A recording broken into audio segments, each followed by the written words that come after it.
what did systematizing look like? Did you know immediately, okay, I'm going to have this many locations, I need to systematize? Did you just figure it out as you go? What did that look like for you?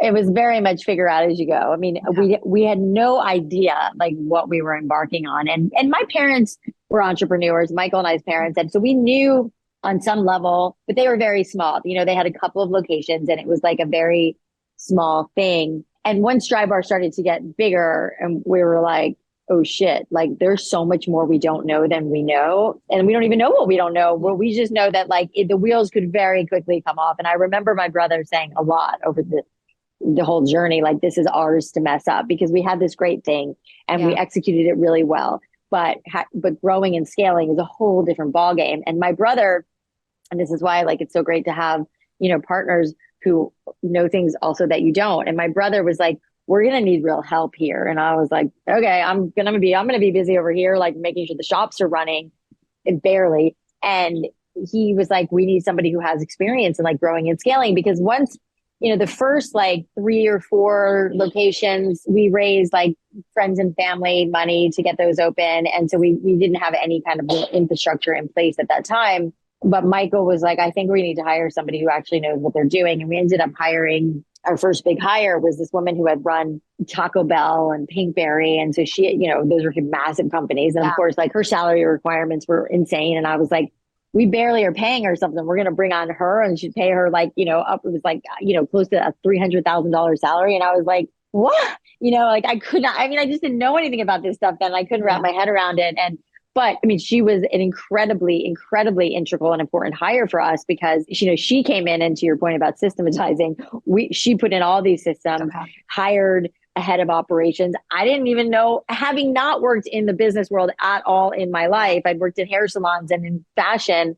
I was like, what's head of operations? I never heard of that, you know, and she brought in a head of HR, which we desperately needed. I mean, even at 4 stores, that was like, you know, I don't know, like over 300 employees. So it was, you know, managing all that. I didn't even know that we needed all this stuff, but she did, obviously. And so she was a really key hire for us. That, you know, my brother, smartly so, which I didn't even realize at the time because we were running in such different directions, you know, it was like a very much divide and conquer situation. And in later years, I remember my brother telling me that he was talking to his friends who had other businesses, and they were the ones who were telling him, you got to hire somebody who knows what they're doing. Because I kind of thought Michael dreamt it up and was just really smart. And I was like, oh, you were talking to other, you know, which was the right thing to do, is like, what do you do when you have an exploding company? And so he was taking, you know, really great advice from people. And this woman came in and really helped us and would be really also a really important key piece to us raising money, because we realized we had captured lightning in a bottle, and now what, you know, and she was like, and she was hiring people, and we knew we wanted to grow,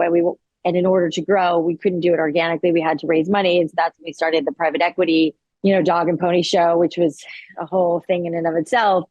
And it would end up raising 26 million on that first tranche. And Karen was so integral to that, because we didn't look like we totally didn't know what we were doing to these private equity guys, because we totally didn't know what we were doing, but she did kind of, you know, I mean, she did a lot. I shouldn't say kind of, she really did. And so that was a big piece of them investing in us, that like, and I really get it now on the other side, as I invest a lot in companies now. Like, it is one of the first things I look at is like, what does your infrastructure look like?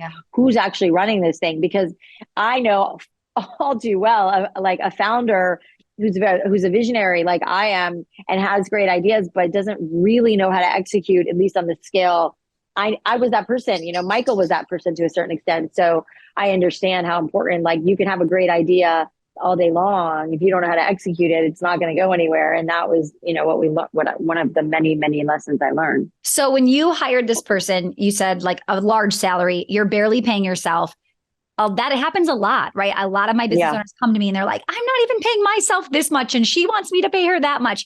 How do you get used to it? Yeah. Like I was just going to say, like, how, like, what is a strategy, or like, what did you just know, like the faith that you had to keep moving forward to do it anyway? Well, I think that's when you have to surround, you know, I talk a lot about a big piece of advice, and of course you've heard this, is like surround yourself with people who are smarter than you. Like that is pretty like standard advice now. But this is a part of why, that your question is like, my of course knee-jerk reaction was to your point of what people are telling you. It's like, I'm working so hard, like I should be making more money. Why does she get to make more money? It's like, well, welcome to startup and entrepreneurship. And I didn't know that, but I did talk to other people who walked before me and were like, this is how it is when you're building a company. It's a journey. It's not about, for you, it's not about making money right now. It's about building a really strong company and a really successful company. And in order to do that, you need people who require big salaries to help you do that, because they really know what they're doing. And, we were lucky in the sense that I didn't require a big salary, nor did my brother, nor did Cam, because that was also one of the things that I thought was really interesting about not somebody else not being able to copy us. Because, if you were like to pay us what we'd be valued at now, it's you couldn't hire that when you're a startup and don't have money, and that was just all really interesting to me. And a lot of conversations with my brother about, even giving up equity, which was also a tough pill to swallow, as I'm sure you talk about a lot, is like, a lot of conversations about being, having a big piece of a small pie, or having a small piece of a big pie, and that was a big conversation for Michael and I for a long time, because I was, tight grip was like, that could have been the name of my book, because I had a tight grip on everything back then. I was like, I don't want to give up equity. I don't want to pay her that salary, but I did learn that that is just a part of it if you want to get to a certain finish line. And, and there are certainly other ways to do it. And if you want to grow slow and small, like that's cool, then you could probably maybe avoid that person. We didn't. We wanted to grow fast and furious, and we needed that help if we were going to, if we had tried, just to further drive home this point, if we had tried to do what we were doing without having brought her in, no chance. Castanet would not have invested in us. I can guarantee it, because it was like the wheels were certainly going to come off if we didn't have that person, who knew what they were doing. It's, and so we had to pay that person, and there wasn't enough money to go around to also then pay us a big salary. Granted, when we raised 26 million, that all changed, and our salaries did go up, and we were a little bit more in line with her, not completely, but enough where it's like, that's just how it. That's how it goes. And it is a good thing to talk about, because it is a hard pill to swallow, but it is part of what the journey looks like as you're growing an entrepreneurial business. Focusing on the long term, right? Not just the short term. At what point did you realize we could sell this, or you wanted to start to think about selling it? Well, we started fantasizing, I think is the best word, about the idea of like, oh my God, we might be able to sell, we might be able to make some real money here. And this might be like a life-changing thing. It was hard to wrap our heads around. And we were so heads down running the business and enjoying running the business. Like I wasn't anxious to sell back then. I don't think I got really anxious to sell the business until year 8 or 9.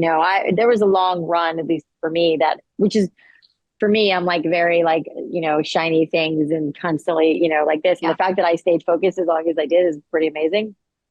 But I remember realizing how much attention we were getting from everyone, from the private equities of the world, from the landlords, from clients, from style. I mean, everybody was so much press. I was doing all sorts of cool stuff. And as the founder, my life changed, and I became, the spokesperson for this brand that, was my idea. And so it was really also intoxicating and awesome. But I think we realized, because of all of that was happening, there is an I never even thought about selling it until all that stuff started to happen. And we're like, oh, wow. And then all of a sudden, I never in my life had I paid attention to companies getting sold.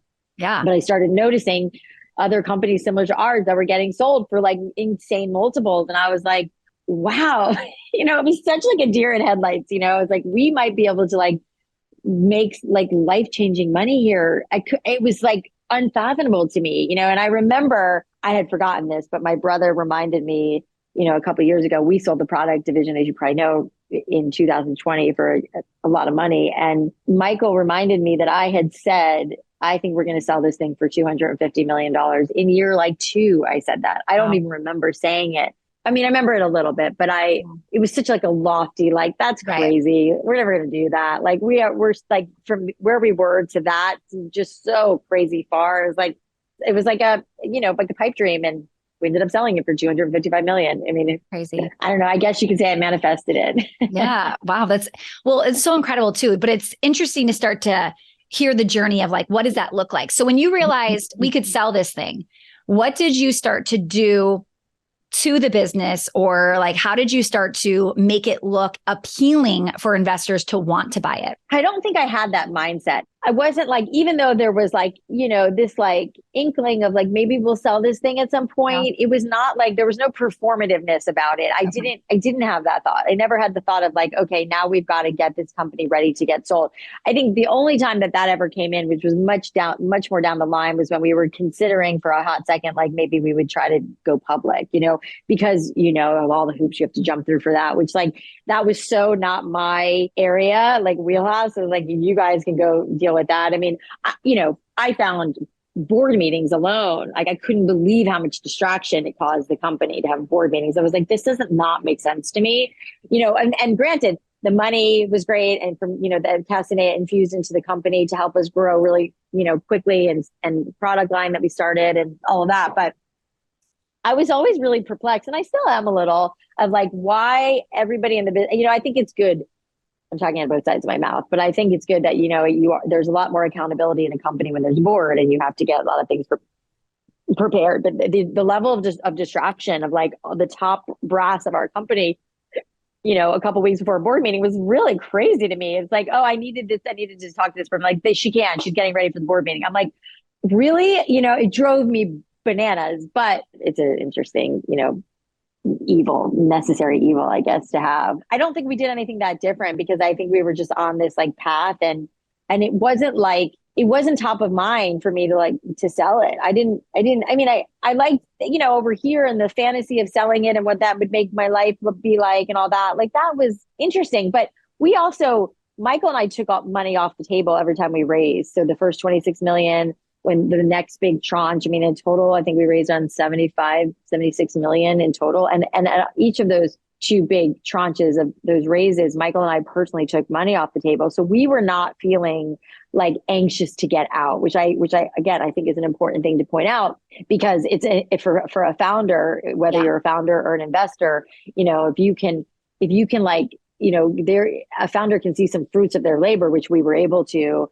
Then it was like, I feel a little comfortable and I feel good, and my lifestyle feels really good, and I want to keep working my ass off because there's even more of a payday down the line. I thought that was really genius of, Castanea and Rourke, which is our other big private equity group. It's almost like dangling the carrot a little bit, So that was more, it kept us very focused on the business, not focused on the sale. Yeah, makes sense. I've actually heard from quite a few people that it's so hard for females to get funding. Not only are you like part female owned, but you also are in a very feminine industry, right? Do you believe that, or do you just think your numbers were so good it was hard to ignore you? Well, that's certainly true. It was hard to ignore us. And you can't discount the intangible, buzz value that we had, and my brother would say to me, and I'm naive in this area because of what Drybar was. And Drybar was definitely a bit of a unicorn. But, I remember raising that first, I think it was like $3 million from friends and family. And my brother was like, this doesn't happen. Like, people don't just give you money like this. And I was like, oh, well, that's all I know, and it would be really easy for us to raise money at every stage because of the success and the buzz there was just so much buzz. And we were so lucky in that way, because Drybar was such a new concept and it was so everywhere and everybody was talking about it. And it was this like love brand. But that didn't happen. By the way, that didn't happen on accident. It was a love brand because of what we made it. What didn't just happen. So it's an interesting subject for me to talk about, because I know that it is, if you look at the data, it is harder for women to get funding, especially like women of color. And, and I know I've read all that stuff and I get it. I also do believe, though, on some level, a really great business will get funding. A really good, profitable business will get funding. If you don't have a really great business, it might not get funding. I have a hard time believing it's totally because it's just a woman-owned business, you know, because I look at tons of businesses that are women-owned, and I'm like, nope, this is just, I'm certainly not going to invest in a business just because it's a woman and I'm a woman. Yeah. Or I'm not, you know, it's like, to me, it doesn't matter. It's like gender, it's irrelevant. You know, I'm looking, and I believe there's truth to that there is let me look at this business up and down and see if it's run, like I was saying, not only is it a great idea, how's the execution of it? Is there a team in place? I don't want to come in as a single investor and like have to put a team in place. Like that's, you know, so yeah, I do think there's an inequity for sure.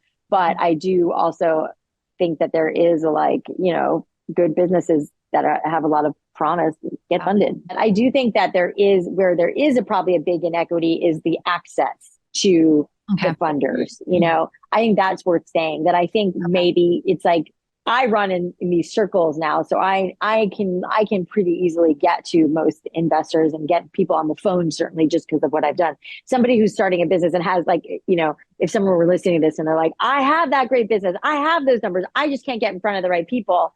That's very real, you know, and that's more of like a connection thing. And, you know, one of my dear friends who I'm doing this blueprint mastermind thing that I've been doing, Jacqueline Johnson, who started Create and Cultivate, you know, she's starting this company called Cherub that connects founders and investors. You know, it's kind of like a dating site. And, you know, those things are popping up more and more to bridge this exact gap that we're talking about, so that you are actually able to get in front of somebody and very quickly show an investor like what you got, without having to, like, I don't know who to call, I don't know the right people, because I think that's real too, you know? Yeah, so good.